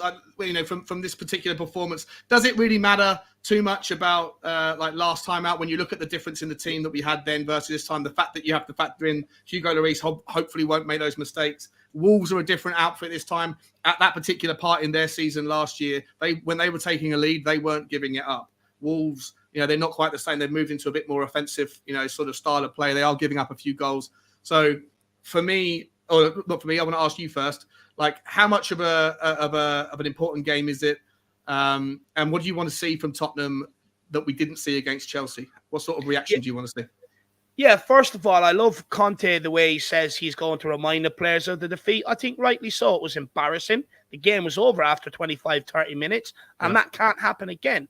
But, Sean, I'd rather him be reminding them of that and putting the frighteners up them rather than pulling out a light bulb out of a kit bag or playing PA speakers in training. You know what I mean? Like that other idiot across the road, Arteta does. If anyone watched the latest All or Nothing, like Arteta pulling out this light bulb on a cable like he's a fucking Einstein, like he invented electricity. I mean, like, you'd only get away with that with youngsters. It's like he thinks he's some sort of philosopher, life lesson or whatever. So I'd much rather have the attitude Conte has of, look, guys, you got embarrassed here at home last year. This cannot roll again this year, especially if you want to close the gap and you have, like Kane and Son, you have ambitions of lifting trophies, etc. Go out there and do the job. Look, for me, with Wolves, I look at them this season, Sean, they haven't been great. The Wolves' problem ever since they got into the Premier League is scoring enough goals. We score 2 goals, we'll win that game. It's that simple. Wolves do not score enough goals. Score 2, you win that game. For me, I especially think after the Chelsea game as well, I have no doubt Conte be saying, look, guys, no, we got away with it. Celebrate today. We don't usually do well at the bridge. But we've got a lot of things to work on for the Wolves game. And I think I genuinely believe Tottenham will go out there and put on a good performance for us at home. I really believe it. I think we'll beat them. I'm not scared. And in terms of... Jimenez out is a huge loss for them as well. Huge loss. Yeah, and I don't know whether these new guys... I mean, Guedes looks like he's coming straight in. Very small forward line is what they have. A very, very small line. Yeah, which makes me more comfortable with the idea of putting Longley in as well, because the one thing that we looked at with Longley, however you want to say his name, he whilst he's fantastic with the ball at his feet, progressive carries, distance, passing, phenomenal, flawless with his ability to distribute. The one part of his game that was shaky when we looked at the stats in detail was he's bad at his heading. I think he only won like 52% of the headers he went up against over a 2-year period. So, which is not good enough for a centre back. But if you're playing against a front three with an average height of about 5'8", then I'd be surprised if you see Wolves playing the ball in aerially too much. I mean, although I did like what you were saying earlier about putting the ball over Sanchez's head and letting them run in behind. But in terms of whipping the ball in for crosses, I don't see too much of that sort of thing happening. So I think that it's definitely calling out for Longley to come into the team. Yeah. Who drops then? Do you think that means that like Davies gets dropped? Or do you think there's Longley, Davies, and Dyer? Or do you think it's Sanchez and Dyer and Longley? If Conte agrees with us that if I had my way, Sean, I'd have Davies left-sided centre back, Langley in the middle, and push Dyer out to the right until Romero gets back. Look, I just do not rate Davinson Sanchez. People can tell me he's got pace, he's 6'2". There's more to defending than having a bit of pace and height. At the end of the day, with all that pace and height, he gets caught out way too often with balls in behind. He's not good enough on the football. Look, I don't think Dyer's great on the football or Ben Davies, but they're a bit more composed than what Sanchez is. I encourage people to go back and watch the games. Sanchez at right-sided centre-back with Emerson at right wing-back was an absolute shit show. It was an absolute calamity. There was stuff going on down that side that made me want to smash up my laptop, walk through my front door, not even open it, walk through it, and straight down to that stadium to pull them out. It was absolutely disgraceful. But people don't talk about that. People don't remember that. Go back and watch the games of Emerson and Sanchez. It was calamitous, and I cannot go through that again. I cannot do it. Would you bring Doherty back? Is Doherty fit? It looks like I think he's fit now, isn't he? He was on the bench for the. Yeah, he's surely fit now. Yeah. Would you bring him in? I mean, I know you said that Emerson wasn't that bad against Chelsea. I personally thought he was just torn a new one down the left. I know that most of their actions was down the right hand side, but when they did go, I think Cucurella just made both Decky and Emerson look all out of sorts. Look, he wasn't great. He was better than Session, but he wasn't great, if we're being honest. Yeah. So would you make any changes there? Would you want to see Perisic start against Wolves and Doherty? Wholesale changes, or is it just a couple of tweaks here and there?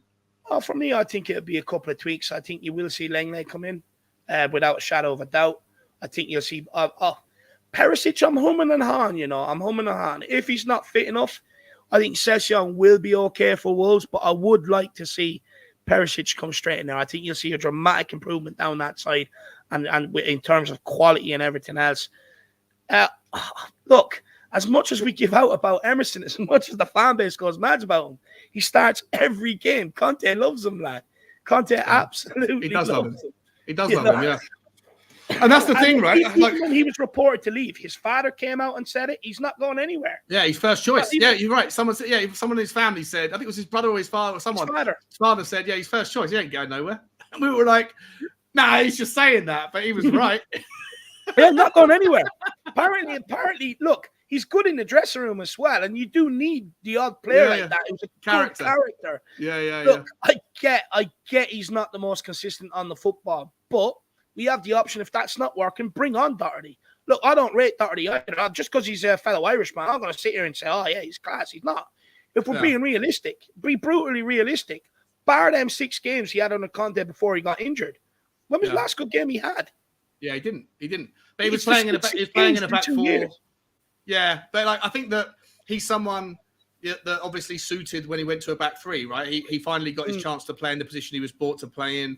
And I think Emerson Royale, obviously, you could make the argument if for whatever reason we had to go to a back 4 more regularly, then Emerson Royale maybe could do a better job in that. Actually, just out of curiosity, have you got a few more minutes? Can you spare a few more minutes? Yeah. I'm here as long as I need. Okay. Is there any argument? A lot of people that I've been talking to. Oh, guys, press pause quickly. Faz Radfar, thank you so much for the super chat, my man. He says scoring early, which we could have done against Chelsea, is key. Yeah. 100%, mate. Yeah, and conceding early against Wolves. I think that. I mean, I did also see Wolves' previous comment. I think it's back here. Where is he? Don't expect anything from what you saw from Wolves last season. It's basically essentially a whole new system, whole new team. Yeah. Which is, I guess, good to know, because last season we couldn't break you down once we had those silly mistakes. Even when we bet them under Nuno 1-0 in the first, second game of the season, I think? Second game, yeah. They dominated us. They ran all over us. They just could not score. Yeah, 100%. It's definitely going to be a tough game. And look, if we can get 3 points from it, then last season, those exact same fixtures, we got nil points from 9 points in the same fixtures last time round. If we can walk away and have 7 points from 9, then that is 7 points that we've closed the gap on, right? And it'll be a fantastic start to the season against 3 tough teams in 3 tough fixtures. The last thing I wanted to ask you just quickly about it, Dave, was Emerson Royale. Is there a lot of people, I keep hearing about people saying, I don't mind seeing Emerson Royale playing as when Romero's injured, playing as a centre-back, playing on the right-hand side. Put Doherty on the right, put Emerson just inside of him, and then Dyer and Longley next to them. Do you think there's any chance of that happening? We haven't seen it yet, have we? But look, you look at the physical build of the guy, strong, pacey. He can defend. Look, I think people's biggest criticism is his going forward. Defensively, I think he's decent. But what the problem is, Sean, is that back line is going to see an awful lot of the ball. it's very risky because at times, like sometimes he can take this wonderful first touch and you're sitting there, you're like, fuck me, where did that come out of? Pass me the lube. You know, but then the other time, Sean, you're sitting there and you're like, my God, it's 3 touches just to get the ball under control. Like, it's driving you mad. Yeah. And that's the problem. Teams will press him. As soon as the ball goes in his direction at right-sided centre-back, if I was manager, I'd say press the living shit out of him, because if you do that 5 times in a game, at least 2 of them, he will panic and you'll take the ball off him and get joy. And the problem is there, he's not higher up the pitch like he would be at right wing-back. You're straight in on our goal. And for me, I don't think he's good enough on the ball to play right-sided centre-back. Yeah, I tend to agree. As well. Listen, it is what it is. And the last question I have for the formation, mate, is who do you want to see in the midfield? Do you want to see Højbjerg and Bentancur start again? Is it time to release the Bissouma? Is it time, Ollie Skip's obviously still going to miss this one out, but is it time for one of those two to take a backward step? And lastly, carry on with where does Richarlison fit in? Do you drop Sonny, or do you give him another chance to play despite his poor form? Yeah, look, we'll start on the midfield. Look, we have to remember, Bentancur played last time in that 2-0. Højbjerg didn't. Winks was played instead of Højbjerg. And look what happened. We could not compete with them in the midfield. Couldn't get around them, could not take the ball off them. You look at the game against Chelsea, all I seen at halftime, Højbjerg. I'm sitting there scratching my head. I'm like, okay, I get it. But what has Bentancur done different that makes him stand out? He didn't. And at the end of the day, he ended up coming off. Højbjerg had a better game than him. So for me, on the basis of that, and what people don't say enough about Højbjerg is, I get he's limited, but every team needs a ball winner. Kane's son, Kulu, would love the fact that he's going around winning the ball because they don't have to do it. And for me, look, he's first in, last out in training. He's a part of the leadership group at Tottenham Hotspur. I'd be surprised to see him drop. I think he'll play. I think you might even see Bissouma come in beside him with Bentancur being dropped. Yeah. The problem with Bentancur is, Sean, I think he's a terrific footballer. I think he's beautiful to watch on his day. But in games where he's being pressed, and the thing is, we do see he can have energy, he can run about and stuff. But in games when we're being pressed or we're being overrun in midfield, I'm not sure if he's that sort of guy. He like, you see the lazy sort of style he carries on the ball. It's like, get the ball, give it to me. So for me, I think with Coutinho and Neves, 2 terrific footballers in there, you've got to go at hard-working midfielders that are willing to get in amongst them and take the ball off them. So I will be going with Bissouma and Højbjerg. In terms of Sonny, look, now what I will say, I do want to say this, because when I backed Kane at the start of last season, all these Sonny fans came out, and it looked like everybody that was sitting in the closet as a Sonny fan was waiting for Harry Kane to be bad. And then all of a sudden was like, get rid of Harry Kane. He's not performing. Now, I could come at it with the same energy at the start of this season and say the same about Son. But I'm not going to, because I'm going to stick to what I said at the time with Harry Kane. He's world class. At the end of the day, he's going to score your goals. And that's it at the end of the day. He's going through a bad spell, but you've got to persist with him. Yeah. And I think you've got to do the same with Sonny. I think, look, I would give him the Wolves game. Maybe if he doesn't perform well enough in the Wolves game, take him off after 60 minutes, send out a statement, and then after that, you've got a decision to make. But for me, I think Sonny is the same as Kane. Some players, you just got to play through a spell. You just got to. I think you got to do that with Son. I agree, mate. I agree. I think that people like Collins you could go after Collins. I forget who the right back is. They've had a right back for the last couple of games. Oh no, Kilman centre back. No, he plays. Eight Nori, isn't it? No, he's left back, I think. Is it Castro? No, I'm not Johnny sure. Johnny Castro. Yeah, Johnny Castro. That's it. I knew it was it's a really good a movie name. Johnny Castro is a good character from a movie. But yeah, I think he's someone who's very, very sort of vulnerable down that right hand side as well. So for me, I think that Sonny needs to play, but at the same time, I don't want to see. I mean, I'm glad to see that Sonny was hooked at the 75th minute, I think it was, or whenever it was in the last game. I'm happy to see. I want to see that those decisions being brought forward. The only criticism I have still with Conte substitutions, they are a little bit lackluster, a little bit late. Don't give enough minutes to the new players to come on. Bring them forward. Go like peak Mourinho, when he would, if something wasn't working, he would just be proactive and go, "Nah, this isn't working. I'll apologise to the player afterwards. I'll make sure I won't slap him in the press. I'll make sure I let him know that someone had to come off. It wasn't him specifically. It could have been anybody, whatever. But for me, Richarlison's effort and involvement in the Chelsea game, I don't think he actually did too much with the ball, but what he did do was change with his energy, his aggressiveness, his pace, and I think that it's the first time I've seen positivity in my mind about Richarlison, because I wasn't that happy with the signing, but when I saw him come on against Chelsea, I was like, okay, now I get it, and I want to see that again. So I'm happy to see. And you're right, whoever said it in the comments, don't say the word drop, say the word rotate. Yeah, Daniel was saying it. I think you're right, Daniel. Not the word drop to Sonny. I think Sonny's still world class, but maybe Sonny could come off the bench. Maybe you could start Richarlison and then bring Sonny off the bench after an hour and let him have fresh legs. I think there's a case for that, because in both games, Sonny didn't play well against Wolves.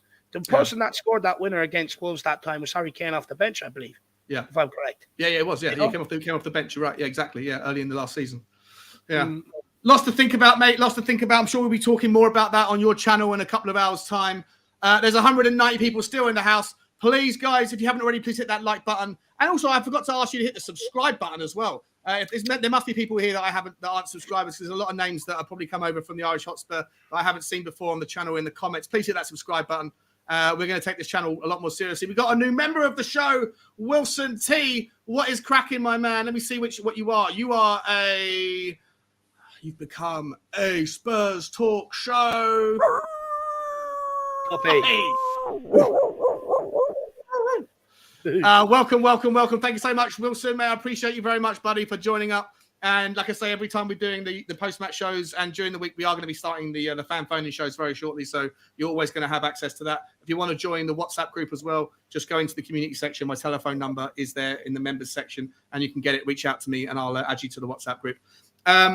Dave, fantastic show, mate. Before we round off and talk about what's happening, I just want to say thank you to the super chats from Tom Marcannon, from Tottenham, Dermatron twice, from Emily Dunn, and from Faz Radfar. And also, Dave, I just want to get your thoughts on some of these names for the show. Yeah. Ian Mangum is saying Yids TV. Paul Mansbridge is saying Spursday Night Live. A View from the South Stand is saying not Europa Thursday for the Spurs show.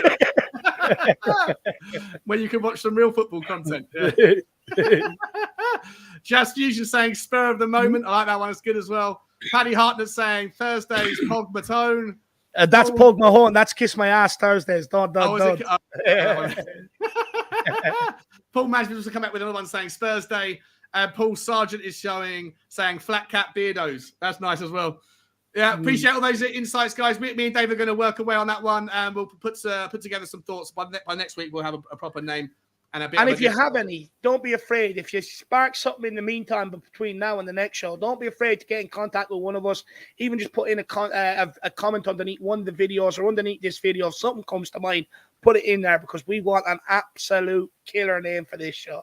100%. Dave, I've really enjoyed having this debut with you, my man. But of course, before we go any further, what's happening over on the Irish Hotspur today, tonight, and coming up? I'm going to put your link in the chat for you right now. No, I appreciate it. I'm sure everybody has already found Dave's channel, but if you haven't already, make sure you hit that link. No, there's names in there that aren't subscribed. I don't know what you're doing, but get over there. But what I will say, Shawnee boy, is we have a good show lined up tonight. We have yourself, we have Ben from We Are Tottenham TV, and Marcelo as well. So it should be a decent show. And basically what we're going to be talking about, guys, is Harry Kane, 10 years at Tottenham, maybe one of your favorite memories to start off nice and soft, a bit of foreplay if you want. And then we're going to get straight into it, because I do feel Kane gets scapegoated a hell of a lot at Tottenham. And I don't think he gets the recognition he deserves whatsoever. So we will be talking a bit on that. We'll be talking a bit on why hasn't Harry Kane signed a new contract? Is he waiting to see how we get on with trophies this season? Waiting to see whether Conte commits his future? Stuff like that. And then we'll be talking a bit about the transfer window. I got quotes from Conte from last season, and then I got all the things on a graphic. I'm going to ask the boys, do you think Conte will be happy considering his quotes last season and the business we've done?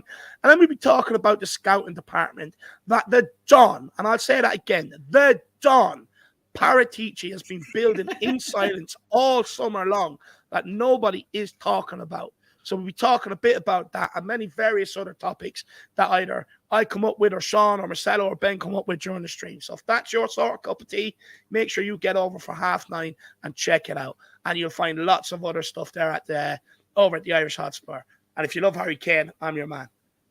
Lovely jubbly. Can't wait for this one. It's going to be a fun show. Dave, thanks so much, man, for being a part of this one. We also can't wait to do more of these Thursdays every week, guys, 6 o'clock. Look out for the name change. Thanks to everyone in the comments for being a part of the show this evening. Thank you to all the guys in the super chats. Also, I forgot to say thank you once again to Wilson T for becoming the new member as well. Guys, we love you. We'll see you next week. We'll see you in a couple of hours over on the Irish Hotspur. And like, share, and subscribe. But as always, guys,